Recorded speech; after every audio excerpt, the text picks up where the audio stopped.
سیدنا و مولانا محمد وعلی آل سیدنا و مولانا محمد مبارک وسلم یا رب صلی وسلم دائما ابدا علی حبیبک خیر الخلق کلہم۔ ناظرین کرام السلام علیکم ورحمۃ اللہ۔ چاہت رمضان کے سیزن 2 کے ساتھ آپ کی خدمت میں حاضر ہیں۔ رمضان المبارک کا مہینہ اپنے جلوں میں برکتیں، سعادتیں، نعمتیں اور رحمتیں سمیٹے ہوئے ہم پر جلوہ فگن ہے۔ اللہ تعالیٰ کا بیعت شکر ہے کہ اس نے ہمیں اشرف المخلوقات پیدا فرمایا، اور اس کریم مالک کا ہم بے حد و بے حساب شکر ادا کرتے ہیں کہ اس نے ہمیں جناب سیدنا محمد الرسول اللہ صلی اللہ علیہ وآلہ وسلم کا امتی بنایا، اور آپ کے طفیل اتنی ساری برکات سے ہمیں نوازا۔ ناظرین کرام، رمضان المبارک ایک ایسا مہینہ ہے جس میں نیکیوں کا ثواب انتہائی زیادہ بڑھا دیا جاتا ہے، اور حدیث مبارکہ میں آتا ہے کہ اللہ کے رسول صلی اللہ علیہ وآلہ وسلم نے ارشاد فرمایا کہ جب رمضان المبارک کی پہلی رات ہوتی ہے تو اللہ تعالیٰ جنت کے دروازوں کو کھول دیتا ہے اور جہنم کے دروازوں کو بند کر دیا جاتا ہے۔ اور ایک اور روایت میں موجود ہے الفاظ کے تھوڑی سی تبدیلی کے ساتھ کہ اللہ کے رسول علیہ السلام نے فرمایا اللہ اپنی رحمتوں کے دروازوں کو کھول دیتا ہے۔ اس مہینے کی بے پناہ برکات ہیں۔ آپ دیکھیے کہ رمضان المبارک کے چاند کے طلوع ہوتے ہی ہر مرد و زن اور ہر چھوٹا بڑا ان کے چہروں پر ایک خوشی کا تاثر موجود ہوتا ہے، اور ذوق عبادت میں بے پناہ اضافہ ہو جاتا ہے۔ اور یہ بات بھی کسی سے ڈھکی چھپی نہیں ہے کہ ہمارے گھروں میں ایک رونق بڑھ جاتی ہے، ہماری مساجد کی رونقوں میں اضافہ ہو جاتا ہے، اللہ تعالیٰ رزق کو بڑھا دیتا ہے، اللہ تعالیٰ تنگیوں کو دور فرما دیتا ہے۔ اور اس کے ساتھ ساتھ اگر ہم غور کریں رمضان المبارک کی برکات پر تو اللہ رب العزت دنیا کی ہر نعمت ہر شخص کو عطا فرما دیتا ہے۔ یہ ہمارے لیے ایک مقام شکر بھی ہے۔ اگر ہم شکر کریں گے ان نعمتوں کے ملنے پر، رمضان المبارک کی برکات کے حصول پر، تو اللہ تعالیٰ اپنی کرم نوازیوں میں اور بھی اضافہ فرما دے گا۔ پچھلے پروگرام کی گفتگو کے دوران ہم نے یہ حدیث شریف سنی تھی کہ اللہ کے محبوب علیہ السلام نے فرمایا کہ جنت میں ایک دروازہ ہے جسے باب الریان کہا جاتا ہے، اور اس میں صرف روزے دار داخل ہوں گے۔ اللہ کے محبوب علیہ السلام نے یہ بھی ارشاد فرمایا کہ اللہ تعالیٰ کی طرف سے ایک منادی ہوگی کہ روزے دار کہاں ہیں۔ اگر اس جملے پہ ہم غور کریں تو آپ دیکھیے کہ اگر ایک شخص آ رہا ہو اور سارے لوگ اس کے انتظار میں ہوں تو سب لوگوں جیسے ہی اس کا نام بلند آواز میں لیا جاتا ہے تو تمام کے تمام لوگوں کی توجہ اس شخص کی جانب ہو جاتی ہے۔ خوش بخت ہے وہ، سعادت مند ہیں وہ جو لوگ اللہ رب العزت کے حکم کی تعمیل کرتے ہوئے ماہ مبارک رمضان شریف میں روزہ رکھتے ہیں۔ کل قیامت میں جب اعلان ہوگا روزہ دار کہاں ہیں تو یہ لوگ اٹھ کر کھڑے ہو جائیں گے، اور اللہ تعالیٰ کی طرف سے ان کو انعام یہ ملے گا۔ سارے لوگ متوجہ ہوں گے ان لوگوں کی طرف کہ وہ کون لوگ ہیں جو اللہ کی رضا کے لیے بھوکے رہتے تھے، وہ کون لوگ ہیں جو اللہ کی رضا کے لیے اب پیاس برداشت کرتے تھے، وہ کون لوگ ہیں جنہیں آج انعام سے نوازا جا رہا ہے، جو اللہ کی رضا کے لیے حرام کاموں سے تو بچتے ہی تھے، بعض حلال کاموں سے بھی رک جاتے ہیں۔ اللہ کی طرف سے ان کو حکم ہوگا اے میری رضا کے لیے اپنی خواہشات کو ترک کرنے والے روزے داروں، جاؤ اور جا کر باب الریان میں داخل ہو جاؤ، داخل جنت ہو جاؤ۔ ناظرین کرام، آج ہمارے ساتھ گفتگو میں شریک ہوں گے معروف مذہبی اسکالر جناب حضرت علامہ قاری محمد عباس خان حنفی صاحب۔ ہم آپ کو آج کے پروگرام میں خوش آمدید کہتے ہیں۔ علامہ صاحب، پچھلے پروگرام میں بھی ہم نے روزے کے حوالے سے ابتدائی گفتگو کی تھی، اس میں کچھ چیزیں ایسی تھیں جو میں سمجھتا ہوں کہ ہمیں اس کو ایک بار پھر ڈسکس کر لینا چاہیے۔ اس کے ساتھ ساتھ ہمارے پاس کچھ ناظرین کے سوال بھی موجود ہوں گے۔ تو میں سب سے پہلے آپ کو یہ پوچھنا چاہ رہا ہوں، اپنے لیے اپنے ناظرین کی سہولت اور آگاہی کے لیے کہ روزے کے ارکان کیا ہیں۔ بسم اللہ الرحمن الرحیم۔ سیدنا کریم صلی اللہ علیہ وآلہ وسلم، بحیثیت مسلمان ہم پر دین کا اتنا علم حاصل کرنا فرض ہے جس سے ہم اپنے مسائل، اپنے معاملات، عبادات کو بحسن و خوبی ادا کر سکیں۔ بڑی خوبصورت آپ نے بات ارشاد فرمائی کہ روزے کے بارے میں صرف فضائل نہیں سننے بلکہ اس کی حقیقتوں کے بارے میں، اس کے ارکان کے بارے میں بھی آگاہی حاصل کرنی ہے۔ تو روزے کے بنیادی طور پر 2 ارکان ہیں جنہیں فرائض کہا جاتا ہے۔ ارکان وہ چیزیں ہوتی ہیں، فرائض وہ چیزیں ہوتی ہیں جس کے بغیر اس چیز کو ہم اس کو مکمل کر ہی نہیں سکتے۔ باقی چیزوں میں کمی بیشی اگر رہ بھی جائے تو وہ کسی نہ کسی طرح وہ حل ہو سکتی ہے، ادا ہو سکتی ہے، لیکن ارکان وہ چیز ہوتی ہیں جن کے اوپر وہ چیز بنیاد کرتی ہے۔ اب روزے کے جو 2 ارکان ان میں سے پہلا رکن ہے نیت ہونا۔ آپ کو ویسے بھی اس بات کا علم ہے کہ امام بخاری علیہ رحمہ نے صحیح بخاری کی 2 لاکھ جو احادیث تھی ان میں سے صحیح بخاری کے اندر صرف 8000 حدیثیں لکھی ہیں، 8500۔ 2 لاکھ صحیح حدیث میں سے جس حدیث کو انہوں نے سب سے مقدم رکھا وہ یہی تھی، انما الاعمال بالنیات۔ تو اعمال کا دار و مدار نیتوں پر ہے، تو رات کو نیت ہونا روزے کے لیے ضروری ہے۔ اب یہاں ایک سوال پھر آپ میں اسی سوال سے منسلک کرتے ہوئے، اگر کوئی شخص سویا رہ گیا اور اس نے صبح سحری نہیں کی تو اب اس نے تو رات کو نیت نہیں کی، تو کیا اس کا روزہ ہو جائے گا؟ حالانکہ شرط تو یہ ہے کہ رات کو نیت کرے۔ تو جناب اس طرح ہے کہ یہ جو رمضان شریف ہے اس کے پورے مہینے کے اندر ہماری بحیثیت مسلمان یہ نیت ہوتی ہے کہ ہم نے اس رمضان کے روزے رکھنے ہیں۔ مطلب آسانی اس میں یہ ہے کہ اگر ایک شخص نے رات کو نیت نہیں کی تو چونکہ نیت دل کے ارادے کا نام ہے، ارادے کا اب نام، ایک جیسے ہی ماہ رمضان کا چاند طلوع ہوتا ہے تو ہر مسلمان جو ہے وہ یہ نیت کر لیتا ہے، ارادہ باندھ لیتا ہے کہ میں نے اس مہینے کے پورے روزے رکھنے ہیں، تو یہی کفایت کرے گی، یہ کفایت کرے گی اس صورت میں کہ جب وہ سویا رہ گیا یا اس دل کے ارادے سے، زبان کے ساتھ، الفاظ کے ساتھ وہ نیت نہ کر سکا، ورنہ نیت کا تعلق تو دل کے ارادے سے ہی ہے۔ تو نیت جو ہے روزے کا پہلا فرض ہے۔ دوسرا فرض یہ ہے کہ طلوع فجر سے لے کے غروب آفتاب تک کھانے پینے اور جو ضروریات زوجیت ہیں اس حوالے سے رکے رہنا، یہ سب جو ہے یہ اس کے رکن میں شامل ہیں۔ تو ارکان کے اعتبار سے روزے کے 2 رکن ہیں، ایک نیت اور ایک طلوع فجر سے غروب آفتاب تک بھوکا پیاسا اور حقوق زوجیت سے دور رہنا جو ہے اس پر لازم۔ مطلب 2 ارکان آپ نے بیان کر دیا۔ آپ نے اپنی گفتگو کے دوران بڑی خوبصورت ایک جملہ ارشاد فرمایا کہ مطلب جن جن چیزوں سے اللہ نے روک دیا ہے ان چیزوں سے روکے رہنا۔ تو میں بڑی خوبصورت لگی مجھے آپ کی یہ بات کہ دیکھیے کہ جب ایک انسان روزے کی کیفیت ہی بڑی عجیب ہوتی ہے، رمضان المبارک میں عجیب ایک کیفیت ہوتی ہے کہ اللہ تعالیٰ نے بعض حلال کاموں سے بھی روک دیا ہے۔ تو یہ عجیب کیفیت ہے کہ عام دنوں میں جو کام جائز ہے، عام دنوں میں جو کام کرنے کی اجازت موجود ہے، ان میں سے بعض کاموں کو اللہ تعالیٰ نے طلوع فجر سے لے کے غروب آفتاب تک مکمل ممانعت فرما دی۔ تو یہ تقوی کی ایک عام کیفیت ہے کہ اگر ایک شخص حلال کاموں سے بھی رک جاتا ہے تو کس طرح ممکن ہے کہ مسلمان بھی ہو، کلمہ گو بھی ہو، اللہ کی بات ماننے والا بھی ہو اور وہ حرام کاموں کا ارتکاب کرے۔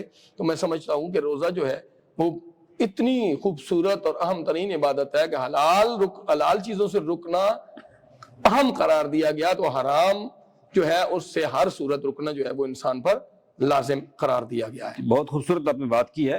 روزہ اصل میں خود سپردگی کا نام ہے، اللہ کی بارگاہ میں اپنے آپ کو اس کے سپرد کرنے کا نام ہے۔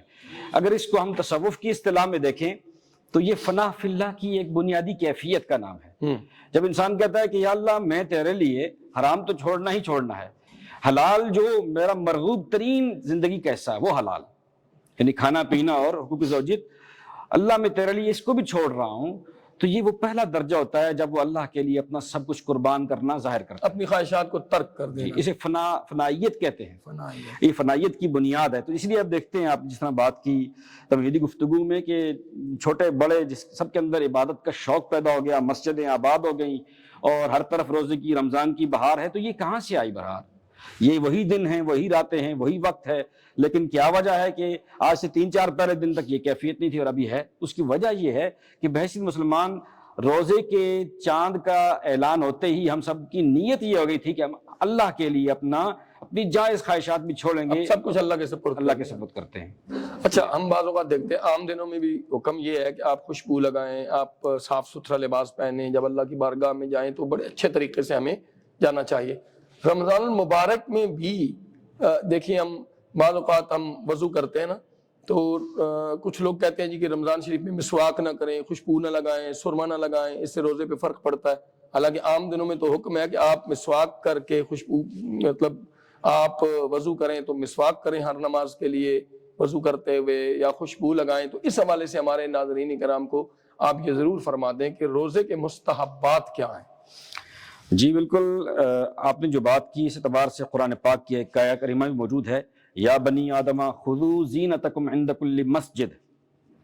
اللہ فرماتا ہے آدم کے بیٹو، اپنی عبادت گاہ میں یا سجدہ کرتے وقت اپنی خوبصورتی اور زینت کو اختیار کرو۔ اللہ جمیل و یحب الجمال، اللہ خود خوبصورت ہے اور خوبصورتی کو پسند کرتا ہے۔ سید عالم محمد رسول اللہ صلی اللہ تعالیٰ علیہ وسلم کی تو ساری زندگی اس نفاست اور تہذیب نفس کے اظہار کو پسند کرتے ہوئے گزری ہے۔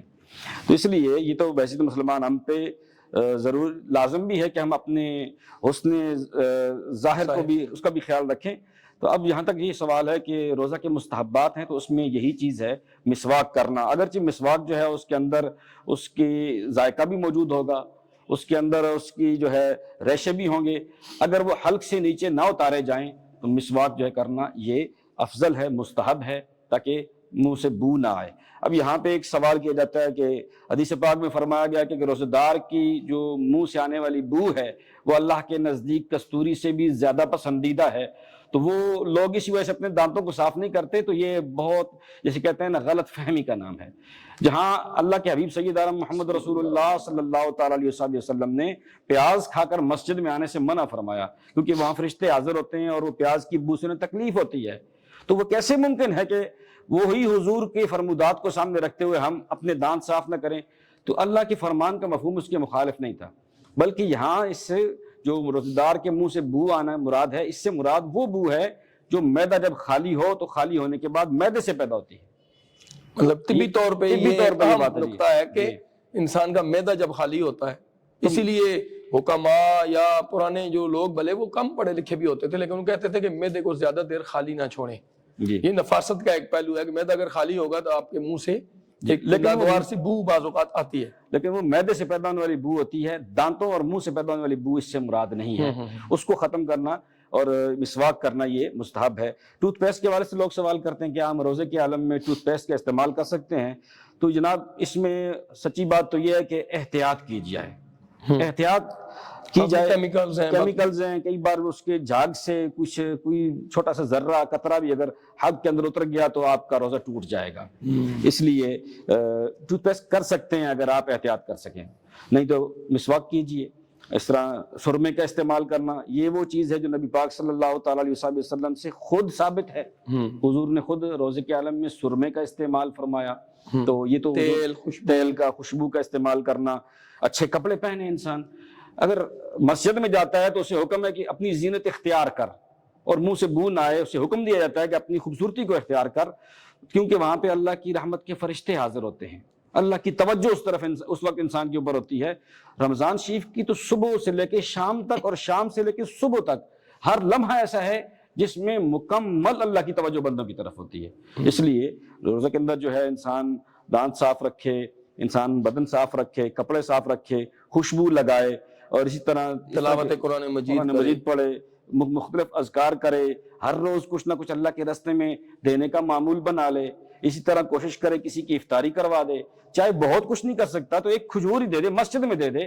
آپ کی گفتگو سے مجھے یاد آیا، حضور کی بارگاہ میں ایک شخص حاضر ہوا اور آ کر انہوں نے عرض کی، یا رسول اللہ صلی اللہ علیہ وسلم، میری اتنی پہنچ اور مطلب وہ استطاعت نہیں ہے۔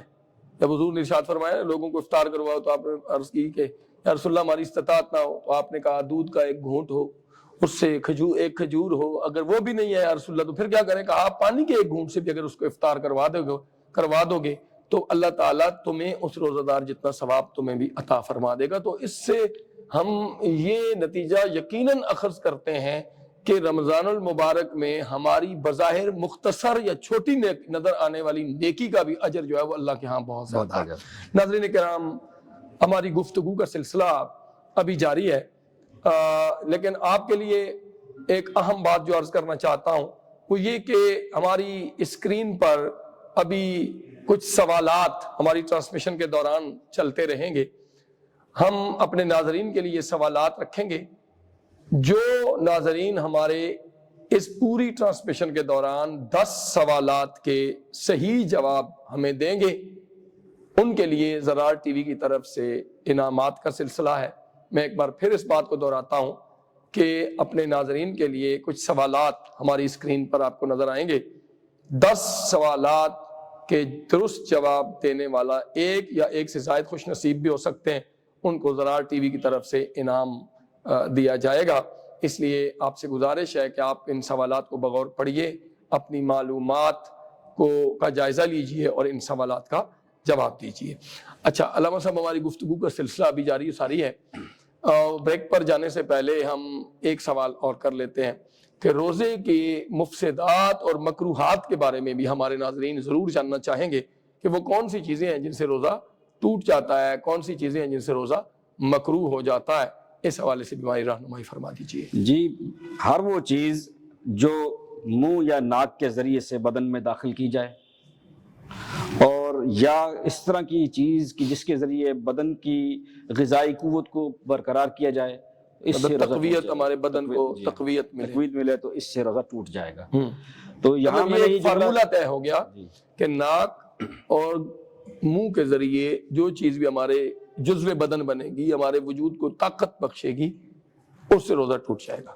اچھا، اور اس کے علاوہ یہاں ایک چیز سامنے آتی ہے کہ کچھ لوگ کھاتے پیتے بھول کر کھا پی جاتے ہیں. تو اس کے بارے میں کیا ہے؟ اس کے بارے میں یہی حکم ہے کہ بھول کر کھانے پینے سے روزہ نہیں ٹوٹے گا، لیکن یاد رکھتے ہوئے اگر اس نے کچھ کھایا پیا تو اس پر صرف قضا نہیں بلکہ کفارہ بھی لازم آئے گا. اچھا، میں یہی سوال عرض کرنا چاہتا تھا. ایک ہے روزے کی قضا اور ایک ہے روزے کا کفارہ. تو اس کو آپ ذرا آسان عام فہم انداز میں ہمارے ناظرین تک بیان فرما دیں کہ قضا اور کفارہ کیا ہے. قضا کون سے ایسے مواقع ہیں جہاں پر قضا لازم آئے گی، اور رمضان شریف میں کون سا ایسا موقع ہے جہاں پہ کفارہ اور قضا دونوں لازم آئیں گی؟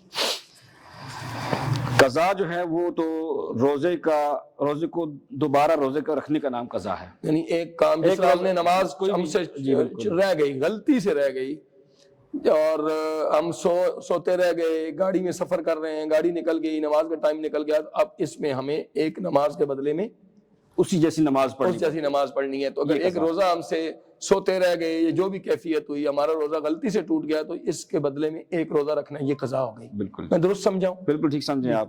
اور کفارہ یہ ہے کہ اگر آپ نے روزہ جان بوجھ کر توڑا ہے اور اس میں کھایا پیا یا حقوق زوجیت ادا کر دیے، تو اس صورت میں آپ پر کفارہ لازم آئے گا. کفارہ کیا ہے کہ آپ 60 دن کے روزے رکھیں گے، اس روزے کی طرح 60 دن کے روزے رکھیں گے. قضا میں ایک روزے کے بدلے میں ایک روزہ لازم ہے، جبکہ کفارے میں آپ ایک روزہ اگر چھوڑیں گے تو اتنا بڑا گناہ ہے کہ اس کے بدلے میں 60 روزے آپ کو رکھنے پڑیں گے، اور وہ بھی مسلسل رکھنے ہوں گے.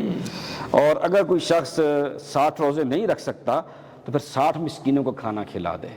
تو آج کے دور میں تو 60 مسکینوں کو کھانا کھلانا بھی تو یہ کفارہ ہے. اور جب غلام آزاد کرنے کے حوالے سے بھی وہ تو اب اس زمانے میں رہا نہیں کرتا. تو اب جو قضا اور کفارہ ہے، اس حوالے سے یہ جاننا ضروری ہے کہ جب صورتاً اور مانن، ظاہراً بھی اور باطناً بھی، دونوں صورتوں میں افطار پایا جائے کہ انسان روزہ توڑ رہا ہے، تو اس صورت میں اس پہ کفارہ لازم آئے گا. جب صرف صورتاً تو توڑنا آ رہا ہے لیکن مانن نہیں آ رہا، تو اس صورت میں اس پہ قضا لازم آئے گی. مثال کے طور پہ آپ وضو کر رہے ہیں، تو وضو کرتے ہوئے آپ نے کلی کرنے کے لیے منہ میں پانی ڈالا، اس عالم میں کہ آپ کلی کر رہے تھے کہ آپ کے حلق سے پانی اتر گیا.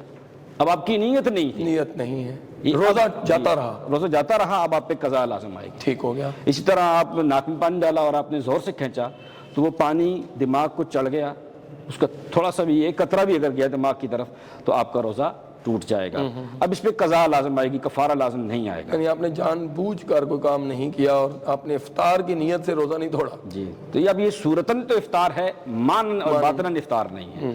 اس کی وجہ یہ ہے کہ اگر آپ پیاس لگی اور پانی پی لیا تو اب اس صورت میں آپ کو یاد بھی ہے کہ روزہ ہے میرا, پھر بھی آپ پی رہے ہیں, تو اس صورت میں صورتاً بھی افطار ہو گیا اور نیتاً مانن بھی افطار ہو گیا. اب یہاں پہ کفارہ لازم آئے گا قضا کے ساتھ ساتھ.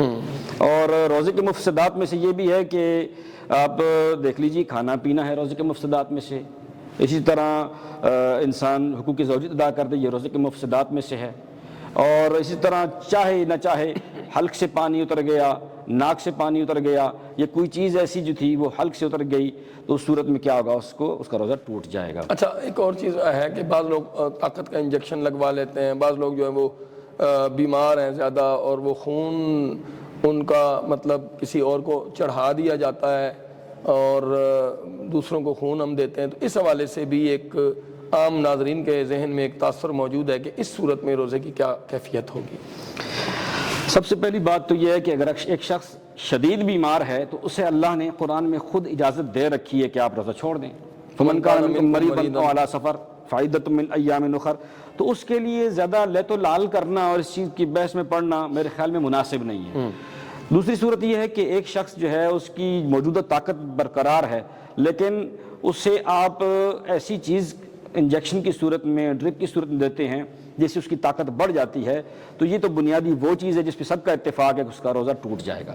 لیکن چونکہ یہاں پہ صورتاً جو ہے وہ افطار نہیں ہے, یعنی حلق اور ناک سے وہ چیز نہیں جا رہی, اس لیے اس کی قضا آئے گی, کفارہ لازم. یعنی جزو بدن تو چیز بن رہی ہے لیکن وہ ان ذرائع سے نہیں جا رہی جن کے ذریعے سے جو ہے کفارہ لازم آتا ہے. ابھی گفتگو کے دوران یہ بھی جو آپ نے قرآن مجید کی آیت مبارکہ سے ہم نے استفادہ کیا, ومن کان منکم مریضا او علی سفر فعدۃ من ایام اخر, تو مسافر کیا ہے اور سفر کے دوران انسان کے روزے کے حوالے سے کیا حکم ہے؟ جی, شرعی مسافت جو ہے جس کو ہم ابھی اگر کلومیٹر کے حساب سے دیکھیں تو ہم 97 کچھ جو ہے کلومیٹر بنتے ہیں, اس کا ہم احتیاطاً اگر ہم اس کا حساب لگا رہے تو 100 کلومیٹر کا جو مسافر ہے وہ شرعی مسافر ہوتا ہے. شرعی مسافر تصور ہوگا. مثلا ایک بندہ یہاں سے اسلام آباد یا تھوڑا سا آگے جاتا ہے, اگر 100 کلومیٹر روات کے علاقے تک جاتا ہے, ہری پور سے روات تک جاتا ہے, تو یہ 100 کلومیٹر بن جائے. اس پر جو ہے وہ شرعی احکامات لاگو ہو جائیں گے. اب اس کے لیے یہ ہے کہ یہ چاہتا ہے روزہ رکھنا, تو اگر اس کو کوئی زیادہ تکلیف نہیں ہے, زیادہ پریشانی نہیں ہے, تو روزہ رکھنا افضل ہے. اگر راستے میں پریشانی بنتی ہے اسے, تب بھی اپنی جان پہ تکلیف برداشت کر کے روزہ رکھ رہا ہے, تو اس کے لیے روزہ نہ رکھنا افضل ہے. مجھے ایک یہاں پہ حدیث پاک یاد آتی ہے, نبی پاک صلی اللہ تعالیٰ علیہ وسلم جب قراء الغیم کے مقام پر پہنچے تو آپ نے دیکھا کہ صحابہ کرام کے چہرے پیلے پڑ رہے ہیں. مفہوم حدیث پیش کر رہا ہوں. تو آپ نے فرمایا کہ پانی پلاؤ سب کو. روزے سے سارے لوگ تھے, سب کے روزے تھے. تو کچھ صحابہ کرام شش و پنج میں پڑ گئے کہ اب روزہ ہے تو کیسے توڑیں. تو نبی علیہ السلام خود اپنے گھوڑے مبارک سے تشریف لائے زمین پر, اور آپ نے پانی پیا, اور پانی پی کر آپ نے افطار کیا اپنا روزہ.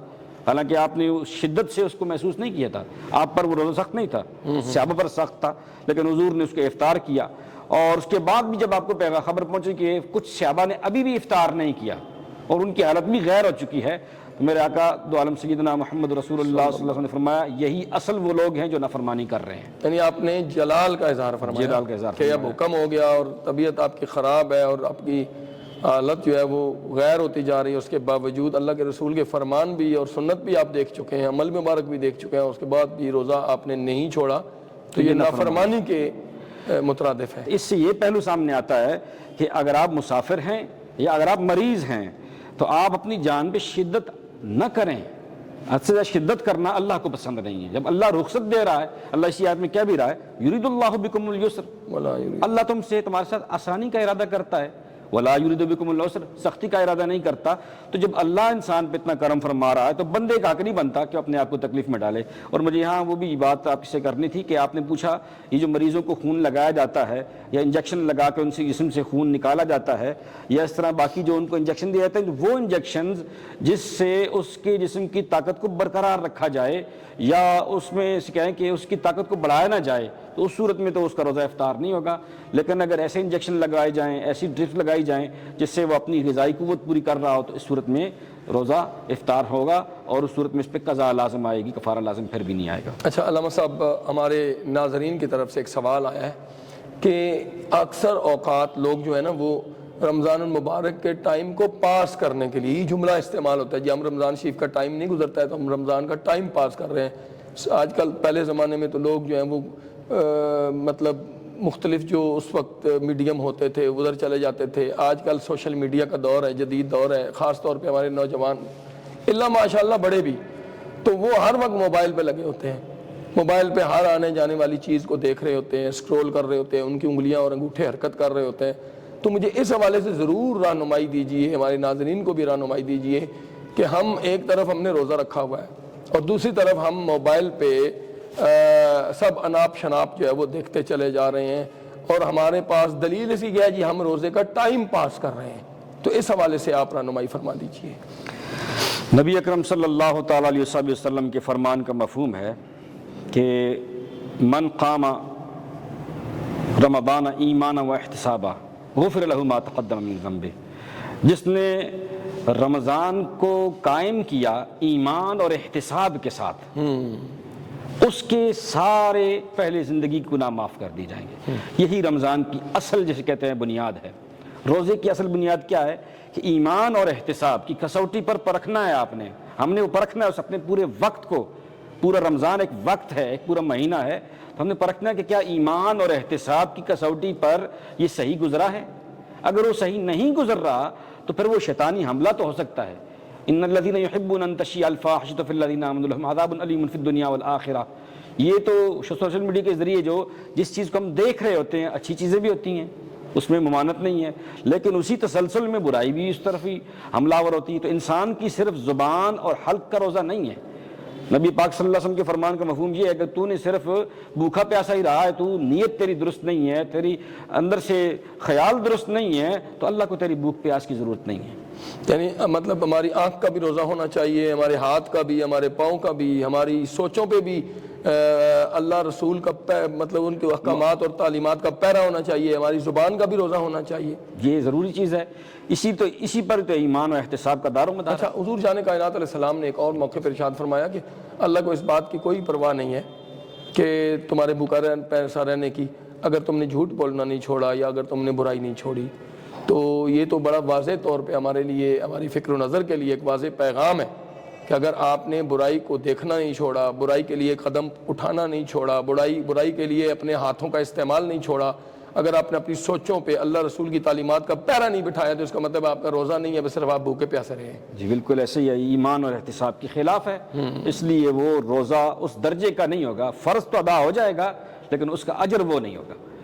مطلب ہم اگر برائی کو نہیں چھوڑتے تو مطلب یہ کہ ہم تیزی سے جہنم کی طرف جا رہے ہوتے ہیں۔ جبکہ دوسری طرف آپ دیکھیے حضور جان کائنات علیہ السلام نے ارشاد فرمایا کہ جب ایک انسان ایک روزہ رکھتا ہے تو اس کے چہرے کو جہنم سے 70 سال دور کر دیا جاتا ہے۔ یعنی ایک روزہ رکھنے کا ثواب ناظرین کرام اس قدر زیادہ ہے کہ جب ایک انسان روزہ رکھتا ہے تو اللہ کے رسول صلی اللہ علیہ وسلم نے فرمایا اتنی مسافت اس کو دور کر دیا جاتا ہے، 70 سال بندہ مسافت طے کرتا رہے، سفر کرتا رہے، جہنم سے اس قدر دور ہو جائے گا۔ اتنا بڑا زیادہ اجر ہے، ثواب ہے۔ اور آپ ناظرین کرام کے لیے یہ بھی میں آپ سے سوال پوچھنا چاہوں گا کہ جس طرح مثلا انسان ہے حج کرتا ہے، اس پہ حج فرض ہے، دین کا ستون ہے، دین کے ارکان میں سے ایک اہم رکن ہے، روزہ بھی اسلامی ارکان میں سے ایک اہم رکن ہے۔ جس طرح ایک شخص حج نہیں کر سکا، وہ صاحب استطاعت تھا، تو اس کے لیے ایک حج بدل کا ایک تصور جو ہے وہ موجود ہے، وہ دنیا سے چلا گیا یا کوئی اس طرح۔ ہم بعض اوقات سنتے ہیں جی کہ فلاں علاقے میں لوگ کسی شخص کو کہتے ہیں یہ پیسے لے لیں اور ہماری طرف سے روزہ رکھ لیں۔ یہ خاص طور پہ ہم نے کسی علاقے کا نام نہیں لیتے، لیکن ہم نے یہ سنا ہے کہ جی پیسے دے کے کسی کو روزہ رکھوا دیا جائے اور اس طرح کر دیا جائے۔ تو کیا اس طرح کا بھی کوئی تصور ہے کہ آپ کی جگہ پہ کوئی اور روزہ رکھ سکتا ہے؟ حج کے حوالے سے تو واضح طور پر حدیث طیبہ میں اس کی مثال ملتی ہے کہ نبی پاک صلی اللہ علیہ وسلم نے کچھ لوگوں کو حج بدل کے حوالے سے اجازت دی۔ جس طرح ایک عورت آئی، یا رسول اللہ کہ میرے والد صاحب کی طرف سے میں حج کر سکتی ہوں، تو فرمایا ہاں کر سکتی ہے۔ تو حج جو ہے وہ کر سکتے ہیں، لیکن روزہ اور نماز یہ وہ خالصتاً آپ کی ذاتی بدنی عبادت ہے جو کسی اور سے نہیں کروائی جا سکتی۔